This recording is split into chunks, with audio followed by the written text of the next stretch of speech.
Hey guys, இன்னைக்கு நாம 2020 தாய் லாங்குவேஜ்ல ரிலீஸ் ஆன ஷேடோ ஆஃப் லவ் சீரிஸ் பத்தி பார்க்க போறோம். இதுல மொத்தம் 17 எபிசோட் இருக்கு. ஒவ்வொரு எபிசோடும் தனித்தனியா 1.5 மணி நேரம் லென்த் இருக்கு. ஸோ முடிஞ்ச அளவுக்கு சீக்கிரம் பார்க்கலாம். இந்த சீரிஸுக்கு IMDbல இருந்து 8 out of 10 ரேட்டிங் கொடுத்துருக்காங்க.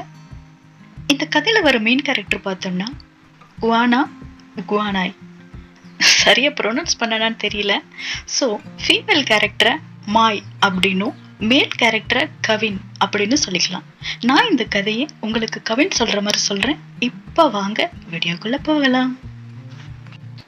கவின், இதான் என்னோட பேர். நீங்க பாக்குற மாதிரி அந்த பொண்ணு நான் கிடையாது. நான் அப்படி இருக்கவும் விரும்பல. உண்மையான கவின் யாருன்னு தெரியுமா? அந்த மிரர்ல தெரியறான் பாருங்க, அவன் தான் நான். எஸ், நான் ஒரு ஆண். பின்ன ஏன்டா நீ இப்படி இருக்க அப்படின்னு நீங்க கேட்டீங்கன்னா அதுக்கான பதிலை என் அம்மா தான் சொல்லணும். நானும் என் சிஸ்டரும் ஒன்னா பிறந்த ரெட்டையர். நாங்க 2 பேரும் பார்க்க ஒரே மாதிரி இருந்தாலும் எங்களுக்குள்ள இருந்த ஒரு முக்கியமான வேறுபாடு, அவ பெண், நான் ஒரு ஆண். பட் அந்த வேறுபாட்டை கூட நாங்க லேட்டா தான் தெரிஞ்சுக்கிட்டோம். அப்ப எங்களுக்கு ஒரு 5-6 வயசு இருக்கும். எங்களை எங்க அம்மா நளின் வெளியே விடாம வளர்த்துட்டு இருந்தாங்க. வெளியே போகும்போது கூட வீட்டு வாசல்ல ஒரு கயிறை கட்டி வச்சுட்டு, இந்த கயித்தை தாண்டி யாராவது வெளியே வந்தீங்கன்னா கண்டிப்பா பனிஷ்மெண்ட் கிடைக்கும் அப்படின்னு சொல்லிட்டு தான் கிளம்புவாங்க. பட் எனக்கு எப்பவுமே ஒரு கியூரியஸ் இருந்துட்டே இருக்கும், வெளியே என்ன இருக்கும், நல்லா இருக்குமா அப்படிங்கிற மாதிரி. பட் என் சிஸ்டர் ரொம்ப சமத்தா, அம்மாக்கு தெரிஞ்ச திட்டுவாங்க, நம்ம இங்கேயே விளையாடலாம் அப்படின்னு சொல்லுவோம். ஒரு நாள் அப்படிதான் என் அம்மா சொல்லிட்டு கிளம்புனதும் நான் மாய் கிட்ட நம்ம வெளியே போலாம் மாய் அப்படின்னு கூப்பிட்டேன். அப்போ வழக்கம் போல இல்ல அம்மா போகக்கூடாதுன்னு சொல்லியிருக்காங்க, சோ வேண்டாம் அப்படின்னு சொன்னான். சரி நீ வரலன்னா போ, நான் தனியாவே போறேன் அப்படின்னு சொல்லிட்டு முதல் முறையா அந்த கயிறை தாண்டி இல்ல குனிஞ்சு ஓடுனேன். நான் போனதும் என் சிஸ்டரும் இரு நானும் வரேன் அப்படின்னு சொல்லிட்டு என் பின்னாடியே ஓடி வந்தேன். வெளியே போனது எங்களுக்கு அவ்வளவு ஒரு சந்தோஷம். அங்க இங்கன்னு ஓடி விளையாண்டுட்டு இருந்தோம். அப்ப நான் அங்க கிடந்த ஒரு ஃப்ரூட் எடுத்து அதை பாலா நினைச்சு தட்டி விளையாடிட்டு இருந்தேன். மாய விளையாட கூப்பிட்டேன். எனக்கு ஃபுட்பால்லாம் பிடிக்காதுப்பா அப்படின்னு சொல்லிட்டு பக்கத்துல குளத்துல இருந்து தாமரை பூவை பறிக்கிறதுக்காக போனான். அப்படி போகும்போது கால் தவறி கீழே விழுந்தான். அப்ப மாய் அப்படின்னு நான் கத்திக்கிட்டேன். அவ பின்னாடியே போய் நானும் விழுந்தேன். எங்க சத்தம் கேட்டதும் இதோ வந்துட்டேன்னு ஓடி வராரு பாருங்க, இவருதான் எங்க மாமா, என் அம்மாவோட அண்ணா சித்து. அப்படி ஓடி வந்தவரு அங்க தண்ணி எனக்கே இடுப்பளவுக்கு தான் இருந்தது. அதுல டைவ் அடிச்சு நீச்சல் அடிச்சு எங்களை காப்பாத்த ட்ரை பண்ணார். அப்புறம் ஆளை இல்லாத தெரிஞ்சதும் அதை சமாளிக்கிறதுக்காக, இங்க எதுக்கு வந்தீங்க, வீட்டுல தானே விளையாடணும், இங்கெல்லாம் வரக்கூடாது அப்படின்னு திட்டினாரு. அப்ப நாங்க என்ன பண்ணுவோம், எங்களுக்கு சமாளிக்க தெரியும்ல, இப்ப பாருங்க அப்படின்னு நாங்க 2 பேருமே ஆள ஆரம்பிச்சோம். அப்ப என் மாமாவும் சரி விடுங்கடா அப்படின்னு எங்க 2 பேரையும் தூக்கிட்டு வீட்டுக்கு கூட்டிட்டு போனாரு. வீட்டுல நாங்க குளிர்ல நடுங்கிட்டு இருக்கிறத பார்த்ததும் எங்களுக்கு ட்ரெஸ் சேஞ்ச் பண்ணி விடலாம் அப்படின்னு நினைச்சாரு. எங்களுக்கு வீட்டை விட்டு வெளியே போகக்கூடாது அப்படின்னு ரூல் இருக்கிற மாதிரி எங்க மாமாவுக்கு என்ன நடந்தாலும் எங்க 2 பேருக்கும் கிளாத் மட்டும் சேஞ்ச் பண்ணி விடக்கூடாது அப்படின்னு ஒரு ரூலை போட்டிருந்தாங்க என் அம்மா. ஸோ ஒரு நிமிஷம் யோசிச்சுட்டு அப்புறம் நாங்க குளிர்ல நடுக்கிறத பார்த்துட்டு சரி பார்த்துக்கலாம் அப்படின்னு மாயோட ட்ரெஸ்ஸை கலட்டினார். அவளோட பாட்டமை பார்த்ததும் ஒன்று அழ ஆரம்பிச்சேன். என் மாமா ஏன்டா என்னாச்சு அப்படின்னு கேட்டார். அப்ப நான் மாயோட பாட்டம காணும், அவ தொலைச்சிட்டா, அம்மா அடிப்பாங்க அப்படின்னு அழுது. அப்ப என் மாமா நான் ஏதோ வளர்றேன் அப்படின்னு நினைச்சு என்னோட ட்ரெஸ்ஸையும் கலட்டினாரு. அப்பதான் என் மாமாவுக்கு மட்டும் இல்லை, எனக்குமே நான் ஒரு ஆண் அப்படிங்கிறது தெரியும். அதுக்கப்புறம் என் மாமாவுக்கும் என் அம்மாவுக்கும் சண்டை வந்தது. அப்ப என் மாமா, உனக்கு என்ன பைத்தியமா நளின், கவின் ஒரு பையன், அவனு ஒரு பொண்ணு மாதிரி வளர்த்துட்டு இருக்க. ஓ, அப்ப இதுக்காக தான் நீ அவனை மறைச்சு வளர்த்துட்டு இருக்கியா? நீ பண்றது ரொம்பவே தப்பு நளின், என்னால இதை அனுமதிக்கவே முடியாது அப்படின்னு சொன்னார். அப்ப என் அம்மா, அவங்க ஒண்ணு உன்னோட குழந்தைங்க இல்லை, அவங்கள எப்படி நான் வளர்க்கணும்னு நினைக்கிறேனோ அப்படிதான் வளர்ப்பேன், அதுக்கு உனக்கு எந்த உரிமையும் இல்லை. ஒருவேளை நீ இதை பத்தி யாருக்கிட்டே சொல்லணும்னு நினைச்சினா நான் என் குழந்தைங்களை கூட்டிட்டு இங்க இருந்து ஒரேடியா நான் போயிருவேன். இங்க பாரு அண்ணா, நான் இப்படி பண்றது எல்லாத்துக்கும் ஒரு காரணம் இருக்கு. நான் எல்லாமே கவினோட நல்லதுக்கு தான் பண்ணிட்டு இருக்கேன். அவனோட பாதுகாப்புக்காக பண்ணிட்டு இருக்கேன். தயவு செய்து இதுக்கு மேல என்கிட்ட எதுவும் கேட்காத அப்படின்னு பிடிவாதமா சொல்லிட்டு போனாங்க. என் அம்மாவோட பிடிவாதத்துக்கு முன்னாடி என் மாமாவாலையும் எதுவுமே பண்ண முடியல. சோ அன்னையில இருந்து நான் ஒரு ஆண் அப்படின்னு தெரிஞ்சாலுமே எந்த மாற்றமும் கிடையாது.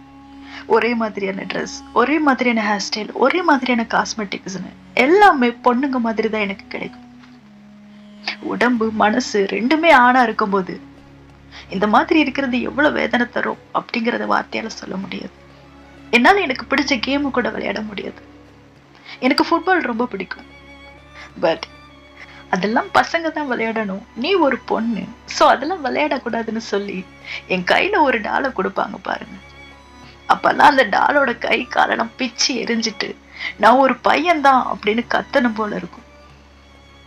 பட் தனியா அழுறதை தவிர எதையுமே பண்ண மாட்டேன். அது மட்டும் இல்லாம நான் வெளியே போனா நான் பையன்னு தெரிஞ்சிருன்னு எங்களை ஸ்கூலுக்கு கூட அனுப்பல. ஹோம் டியூஷன் மட்டும்தான். அதுக்கப்புறம் கவினை மறைச்சு வைக்கிற ஓகே, பட் மாய்கிட்ட மறைக்கிறதுக்கு என்ன இருக்கு, அட்லீஸ்ட் அவளாவது ஸ்கூலுக்கு போகட்டுமே அப்படின்னு என் மாமா சொன்னதால மாய்க்கு மட்டும் ஸ்கூலுக்கு போறதுக்கான வாய்ப்பு கிடைச்சது. சரி, என்னோட குழந்தை பருவம் தான் அப்படின்னா என்னோட டீனேஜ் பருவம் அதை விட மோசம். ஒரு நாள் மாய் பெரிய மனுஷியான என் அம்மா சந்தோஷப்பட்டாங்க. இதுல பயப்படுறதுக்கு எதுவும் இல்லை மாய், நான் உனக்கு எல்லாம் சொல்லித்தரேன் அப்படின்னு ஒரு நல்ல அம்மாவா நடந்துகிட்டாங்க. பட் எனக்கு என்ன பண்ணாங்க தெரியுமா? கருத்தடை மாத்திரையை கொடுத்து என்ன போட்டுக்க சொன்னாங்க. அம்மா இந்த பில்லு நான் எதுக்குமா போட்டுக்கணும் அப்படின்னு கேட்டேன். அதுக்கு இத போட்டுக்கிட்டா நீ ஒரு பையனா பேசணும், நடந்துக்கணும் அப்படிங்கிற ஒரு எண்ணமே உனக்கு வராது அப்படின்னு சொன்னாங்க. எனக்கு அப்போ கோபம் வந்துச்சு. உங்களுக்காக பொண்ணு மாதிரி மேக்கப் ட்ரெஸ்ன்னு போட்டுட்டு சுத்திட்டு திரியறேனே, அது பத்தாதம்மா, எனக்கு தெரியுமா இதனால என்னெல்லாம் ஆகும்னு, என்னால இதை எடுத்துக்கவே முடியாது அப்படின்னு தூக்கி வீசினேன். அப்ப என் அம்மா அந்த பில்லை எடுத்து என்னை போட்டுக்க சொல்லி ஃபோர்ஸ் பண்ணாங்க. என்னால முடியாதுமா அப்படின்னு சொல்லி என் அம்மாவோட கையை தட்டி விட்டேன். அப்ப என் அம்மா, பிடிவாதம் பிடிக்கிறல்ல, நீ பிடிவாதம் பிடிக்கிறல்ல இரு அப்படின்னு சொல்லி நேரா போய் மாயை இழுத்துட்டு வந்தாங்க. நீ இந்த பில் எடுத்துக்கல, அதுக்கான தண்டனை மாய்க்கு கிடைக்கும் அப்படின்னு சொல்லி அவளை அடிக்க ஆரம்பிச்சாங்க. அப்ப நான், அம்மா நிறுத்துங்க, அவளை ஏன் அடிக்கிறீங்க, ஒருவேளை நான் தான் தப்பு நினைச்சா என்ன அடிங்க அப்படின்னு சொன்னேன். அதுக்கு என் அம்மா, ஒன்னு அடிக்கிறதுல என்ன பிரயோஜனம், நீ தப்பு பண்ணா தண்டனை அவளுக்கு கிடைக்கும் அப்படிங்கிறது உனக்கு புரியணும், உன்னால அவ காயப்படுவா அப்படிங்கிறது உனக்கு தெரியணும் அப்படின்னு சொல்லி அவளை மறுபடியும் அடிக்க ஆரம்பிச்சேன். என்னால என் சிஸ்டர் அடி வாங்குறத பார்க்க முடியல. எனக்கு தெரியும் அந்த பில்ஸ் எடுத்தா என்ன நானே இழந்துருவேன்னு எனக்கு தெரியும். இருந்தாலும் அந்த நேரத்துல மாய் எனக்காக அடி வாங்குறத தாங்கிக்க முடியல.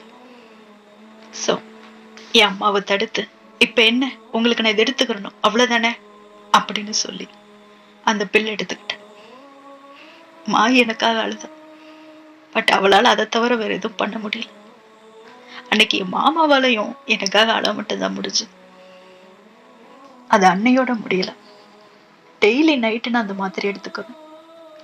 ஒவ்வொரு நாள் நைட்டும் அந்த பில்லை எடுக்கன்னு நினைக்கும் போது, ஒருவேளை என் அப்பா இருந்திருந்தா இந்த மாதிரி நடந்திருக்காதோ அப்படின்னு தோணும்.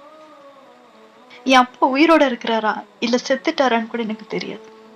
எப்பெல்லாம் நானும் மாயும் இதை பத்தி பேசுறோமோ அப்பெல்லாம் என் அம்மா கோபம் மட்டும்தான் படுவாங்க, வேற எதுவுமே சொல்ல மாட்டேன். எனக்கு மாயை ரொம்ப பிடிக்கும்.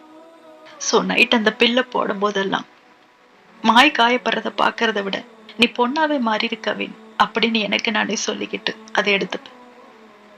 பட் சொல்ற மாதிரி அது அவ்வளவு சாதாரணமான முடிவு கிடையாது.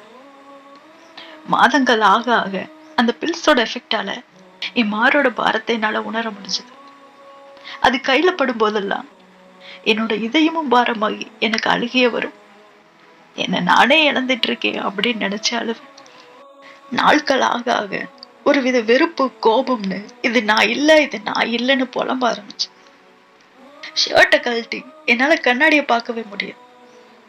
வேற யாரும் என் முன்னாடி நிக்கிற மாதிரி இருக்கும். சில நேரங்கள்ல ஆண்களுக்கு இது இருக்காது, எனக்கு உன்னை பிடிக்கலன்னு கத்து.